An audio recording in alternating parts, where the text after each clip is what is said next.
Hello, and Jai Shri Mataji. Hello, Shersha, hello, everybody who listen to us. We are Chris Marlow and Daniel Boston trying to have a conversation about Sahaja Yoga, about Chris books, and I have to admit that for me it's a great joy to talk with Chris. I didn't tell him exactly in these words. We spoke only once. We changed few emails over the years, but basically that the first time when we see each other face to face and have a chat. For me, Chris, it's very special Sahaja Yogi. When I was in the first year in Sahaja Yoga, I heard from foreign Sahaja Yogis, probably the French one. It told me that this happened in 1990. It's a guy who struggled or to try to start to learn Sanskrit. And he wants to learn Sanskrit because he wants to read in Sanskrit holy scriptures. And I said, wow, this guy is really, really dedicated. He wants to go to the deepness of the knowledge, having to read in original. Later, reading and listening Shrimataji's talks, she said that you don't have to learn Sanskrit. Although it wasn't in my plan to learn or not to learn. I just want to have access to those scriptures. And also much later, I feel the need to know more about not the hidden things, but the deepest things inside of the sacred texts. And in 2012, something like that, I find online that book of Chris Marlow. It's not that one because my first cover was black and white. It's not this one. It's somewhere in my bookshelf. I didn't find it now. I should do a better presentation. My first book of Chris Marlow, his first book, which is called Om Namaste Ganapataye, and is about translation word by word and explaining everything on Ganesha, Atharva, Shersha, which, as you know, it's only 2 pages long. So 2 pages long, he make it 170 or something like that. That's the... Well, edition 3 is twice as long, actually. So exactly, that's the edition. That's the 3rd edition, which I bought it. I don't have to make it myself. Although everybody have free access on his website, which is called symbol.org. Symbol.org. Yeah. After I read it, I was so not shocked. I don't find the word, but doesn't matter what's the word. I was so impressed about how many things I knew, how many new things I knew reading that book. And I want to know the guy. Although, therefore, I write to him. As you probably will see from our conversation, Chris is completely different than me. So he's a real British, not like me, expansive. So wasn't that easy to find him. Plus, he live also in India and in London. So I don't know how well was my presentation. I didn't prepare anything as a presentation, although I should probably do it because Chris deserved that. But as with all our guests or other people we are talking, um, I like Chris to present himself. So I'm asking Chris, what are you doing now? Where are you now? Who are you, Chris Marlow? Okay, Chris Marlow is this rather strange Westerner who lives in Kerala, and he goes out in the morning with a brush and a bucket and the dustpan and brush, and he sweeps the roads and he cleans the place, because that's actually a very good way of getting some exercise and getting out of the house. So he's actually quite well known around the area as this sort of crazy foreigner, you know, who sweeps the roads. Yeah. But I think also because he's married to a local girl, and they've been married for 35 years and have 2 kids who are grown up and married. That actually also gives them, you know, they give him a certain amount of respect. So that's nice, you know. And one of the good things about Indians is that they're very polite in the sense that they leave you alone. They don't bother you. They don't interfere. They let you do whatever you want to do. And that's sort of, you know, for an Englishman at least, that's politeness, you know, just to leave people alone. Yeah. And not interfere, yeah. So, yeah. So, and then gives me lots of time to, you know, do what we were just talking about, which is, you know, some time working on books, studying Sanskrit, and some time relaxing, reading Victorian novels and watching a bit of TV here and there, you know. Yeah. So it's a nice, quiet life, plenty of time for meditation. And it's India. Of course, India is, you know, the best country in the world. So what else, apart the fact that your wife is from Kerala region, what else make you decided to spend half a year in India, or how long you spend in India? Well, more like sort of about 2 years in India and 2 months in England. Ah, okay. Oh, so you spend more time in India. Well, one of the main things about India, one of the, you know, what should we say? What makes it so relaxing is the fact it's very cheap to live in India. Yeah. So if you're not very rich, you don't have a lot of money. Living in England is incredibly expensive. Yeah. Yeah, but living in India is remarkably cheap. You know, the only bill we have, our only regular bill, is an electricity bill, which comes to about £10 every 2 months. Oh, yeah, that's good. That's it. That's our bills finished. You know. Wow. And so India, yeah, India is great. You know, apart from the fact that it's also, you know, the land of spirituality. You know, it's a wonderful place. Yes, that's And the people are very delightful. Yeah. I've been always fascinated So by the Indian spirituality, and even before Sahaja Yoga.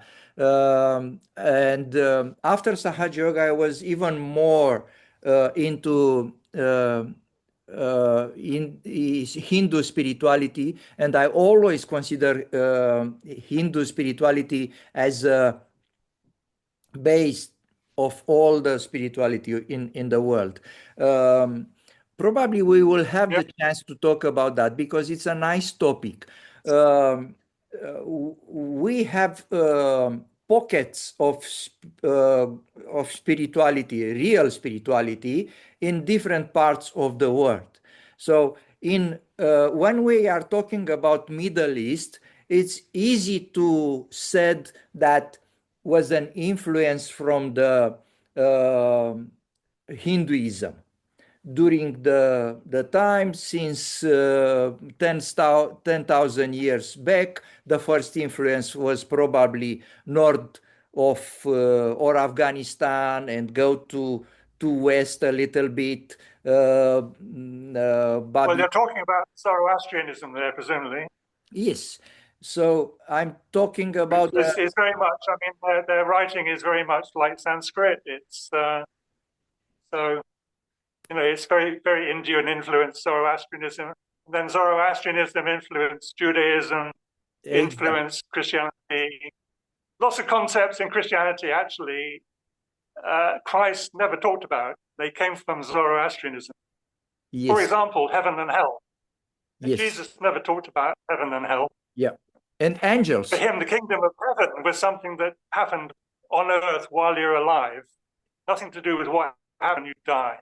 Yes. But Christians believe in this thing, which is actually a completely Zoroastrian concept, heaven and hell, and you get judged after death. Coming through Judaism. So Yeah, yeah. everything was influenced by something. So that's it's one of idea spreading the spirituality from in my belief from India all over the place. But what are you doing with very remote places which you don't know how the things are going, like in South America? So um, it's not impossible for those influences to happen directly, but I don't exclude completely that some pockets of spirituality to appear, let's say naturally or directly from God to their places. It's a debate here. We don't know which one it is. Probably it's some a bit of both. Yeah, I mean, human beings are all the same, so they all have the same seeking for God, and they all have God living inside them, to find. Yes. So, Um, another question will be if after, let's say, a well start of spirituality in one place, what's happened with the people who come next generations, why they don't keep going, like in India. So in India is not only in many people view that the crucible of spirituality, but they still keep it alive, unaltered. Of course, it's not in whole India. I know what's happened in different places and some wrongdoing, but looks like the real path wasn't always follow in other let's say spiritual movement which happened in different part except Indians. So they managed to keep it quite straight on the large scale. yeah, they managed to absorb other cultures but still remain Indian, Yes, which is that's true as well. But that's happened with all the strong cultures. They sometimes they are conquered by some bigger empire, but those who come start behaving slowly in few generation as the people who conquered, you know? Isn't that actually a principle that happens, that the people who are conquered Yes, physically yes, actually spiritually conquer the conquerors? yes, exactly. I think Conquer the I think it conquer. always happens everywhere. Nearly So, always happens. Do you remember the Byzantium Empire, who was just moving the emperor from Rome to Byzantium, which after that was called Constantinople, eh? But in yeah, very few generation, they start talking Greek and adopting Greek culture. They were no more Romans. Although when they come, all of them were Romans, but they come in that part of empire which was Greek speaking language and Greek. yeah. But the Romans spoke Greek as well. Actually, I think if you were posh, educated Roman, you would speak Greek, a bit like Yes, the Russian speaking French, or that sort of thing. It was a kind of yes, yeah, it's the language of the learned, but that's happened long before they start moving to Byzantium. Uh, yeah, Speaking Greek, even Mark Aurelius speak and writing in Greek yeah. language. And I mean, the Gospels were written in Greek, not in Absolutely, Latin. absolutely. They were translated into Latin. I can't remember the name of the guy now, but anyway, in around 200 A.D., the Bible was translated into Latin, the Vulgate. Vulgate, yes, Uh, yeah. It's a with the Bible. It's a quite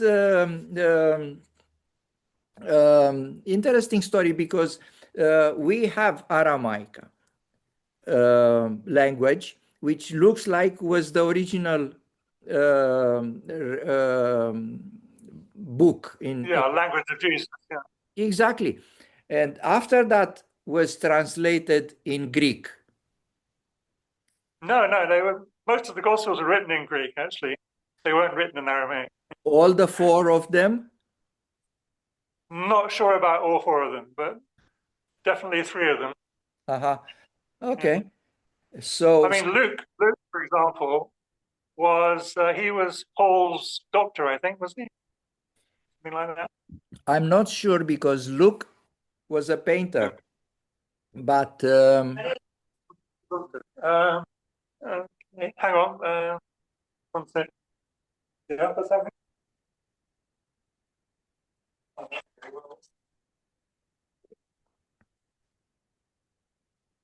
right. Right. Sorry, my wife is feeding me. okay, you deserve, obviously you deserve it. Well, it's one of the things about Kerala is that fruit grows everywhere. It grows on trees.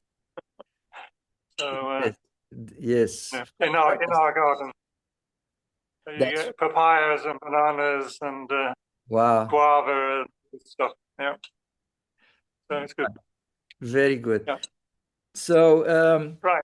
we start this Yeah. conversation about you living in India. What's your actual status? What have you done in Britain?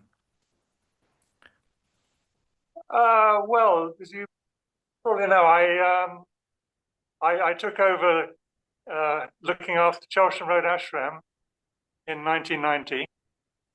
Shmataji arranged that. So when I go to UK, usually it's to do some work on the ashram, keep it, maintained. And I'm a builder. I did a lot of work on Shmataji's building sites, Okay. and so I fix stuff. I do carpentry, I do plumbing, electrics, all that sort of stuff. So we kind of rebuilt the ashram really over a period of 10 years, and then moved to India. So but I still have to go back and fix stuff, keep things moving, keep it all working. Yeah. Um, Yeah. I want to ask you, Chris. Obviously, you have been born in England. Um, what make you come to Sahaja Yoga? Was a accident? You have some urge before you come to Sahaja Yoga? You feel that you have to find something like many people I'm talking with, many Sahaja Yogi I'm talking with, myself included, have that kind of urge, or some of them even some Yeah. experiences, not always fantastic experiences, but some of them have this kind of need for something else. They don't know what, but something else. I'm just asking, you have something like that? Yeah, I was always a seeker, you know. I don't know from what age exactly, maybe from maybe 18 or so, I became more consciously seeking. I mean, when I was at university, I mean, my favorite books was Tao Te Ching, Dhammapada, Khalil Gibran, Bhagavad Gita. You know, this is what I like to read, you know. So because you felt that there was some truth there, you know, something. And yeah, so yeah, I was a seeker, yeah. But Uh, actually took me, I was 30 before I actually came in Saratoga. So I did quite a lot of seeking. You beat me by 5 years because I come to Sahaja Yoga when I was 35, but not because of me, because of the communists. Blame the regime. Until the communist regime um, collapse, we cannot do anything like Sahaja Yeah, Yoga. but that was probably good because it also kept out all the nonsense, all the false gurus. You know. Yes, it's true. Also, keep a lot of other, let's say, stupid things, idiotic, progressist stuff, but uh, that was a forced one, you know? So we were, Yeah, um, okay, it's good if you don't smoke, but it's good if you don't smoke because you want not to smoke, not because someone take your cigarette out of the market. no, well, it Taking the works cigarette both out, ways, actually. You know. taking the I cigarette mean, one of the things I've noticed in England, for example, because there's a lot of Muslim girls sort of work in shops and things, that they're very innocent. You know, they're really good. yes, They wear headscarves and stuff. yeah, Yeah. Um, and they're much more innocent than the English girls. Yeah. So you say, well, that's forced on them, you know, by the culture. yeah. But it works, you know. They are innocent. I mean, they're really sweet and nice, and you know, Yes, so it works. probably it's a little bit of both, but I live in a communist country for 35 years. So I know that communists keep everything at bay. They also edit the movies, any scene which is not very not politically but moral bad was cut it. But I tell you, underneath all the population were not innocent a lot, not innocent at all. You know, I live Yeah, but 35 years in that society, and our society wasn't innocent at all. And we don't have well, drugs. I don't agree. I don't agree with you. Actually, I think you'll find that young people now are exposed to so much unpleasant, gross, immoral stuff that it really does affect them. You know, and if at least if it's kept under wraps, you know, you're not exposed to it unless you want to be. You know. Yes. In a So, way, I have to we have to agree to disagree a little bit. Probably, yeah, in a way, it's keep your keep the innocence um, clean. I don't know. Wait, the interesting thing is that we're actually our argument is that I'm I'm in favor of your system, that you're more in favor of my system. That's Sahaja Yoga for you, yeah? Because normal people would be the other way around. They'd always be defending their own system against other people. But we're arguing the other way around. Yes, but on the other hand, it's in human nature to look in a different directions. Always see what's good in some other parts, some other system, craving for something else. So, um, I mean, one of the things I like about Sahaja Yoga is that arguments about money in Sahaja Yoga is always, here, take this money. No, no, I don't want it. Please, you must take it. No, no, I won't take it. It's, yeah, yeah. yeah. So we start talking about your experience and told me that you read. Have you because uh, you told us that you read other books like Bhagavad Gita. I read Bhagavad Gita myself before the realization, and I don't understand anything. So Really.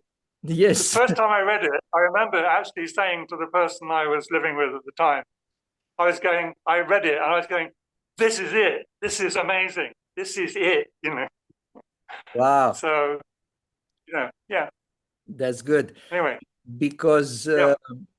uh, I know many people, also myself included, who um, get the point of those books, Bible included, after realization. Um, I used to say by myself without knowing what Shimataji said, before I read the talk or listen to Shimataji saying that after realization, I become a better Christian, for example, because I know a little bit of Christianism. I read Bible before Sahaja Yoga, but excuse me, when I get my realization, I understand better the Jesus teaching and the role of Jesus and everything. So that's happened with all the books I read it. Not that we have too much access on that one, because also the communist was against this kind of stuff. All the so-called benefit you talk about come with the same packet of atheism and against God. Uh, Yeah. they, Actually, Dan Costin he's Romanian, wasn't he? yeah, yes, And did you know him? You knew him well? very well. So Dan Costian and his wife Tony Costian and his son Călin Costian, we know very well since 1990. He came a little bit after us, but in 1991 or in the fall of 1990, when they go to India, Shimataji make him the leader of Sahaja Yoga in Romania with another man, and although he was much older than me, we I can say gladly that I enjoy his friendship. So we were quite close, and of course I read his books.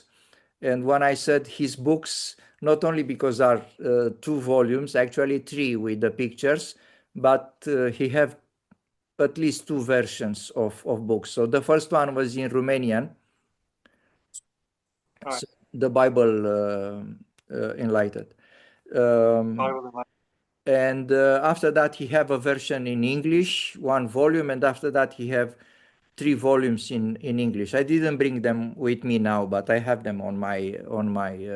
Okay. I haven't read them for a long time, but I enjoyed them very much when Yeah, I did. actually, last year I read them. I read them again. Um, the English version. Yeah, he was a Okay. quite a character and a very good leader. Yeah, it's great. Um, Yeah. Chris, you told me that 12 o'clock your time, Yeah. it's your limit. For Okay. my side, I can talk with you a lot. And now I'm sorry that we talk before we make the recording that much. I mean, I was talking too much. Um, so, unfortunately, probably we have to say goodbye now. But Yeah. can I ask you kindly to continue that beautiful discussion some other time? Yeah. Yeah. We can do that. Yeah. Um, when do you want to do it? I mean, you want to do it like tomorrow, or leave it for a week, or what's best? The sooner the better. The sooner the better. So Uh, I don't like to well, postpone things without reasons. So if we don't have any reason, we can continue tomorrow. okay. So same time tomorrow, and hopefully we won't have the same technical problems. We can try with the computer first, see if it's Yeah. working, and after that we go for the telephone. I will leave the Zoom open, and you can Yeah. start a little bit before 10 if you are ready. Right. Otherwise the Okay. Zoom will be open. For now I have to we have to say goodbye to our viewers. I said goodbye to you. Thank you very much for this conversation, and I hope the people who watching us will enjoy. I hope you enjoy, because it's important for us to feel okay. And goodbye for now. Yeah. Yeah. Okay. Jai Shri Mataji. Jai Shri Yeah. Mata. See you.